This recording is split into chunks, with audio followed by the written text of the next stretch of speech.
នស្នេហាដួងច័ន្ទថ្លៃរៀងស្មីច័ន្ទហាប្រាប់ថាអ្នកចាំនេះនិនកា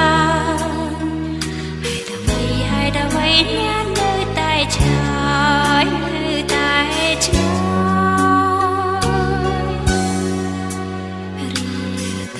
យចានរៀបធនសូបាញ់រៀបថៃហាដឹងដែរថា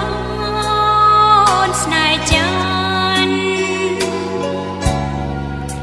រីស្ងួនស្នេហ៍ស្រីវិញដែរឬគ្រាន់តែរាប់អានសំដូចមិនដូចមានដូចមិនហើយអន្ទះសារ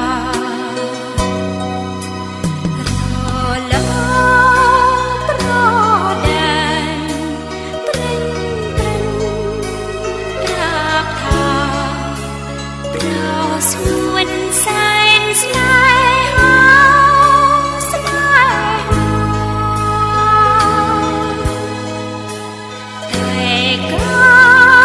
យមិនស្និនហើយចាថាឲ្យយល់យ៉ាងណាយ៉ាងណាស្នេហ៍មិនរៀបថៃអូនជួបប្រស្នា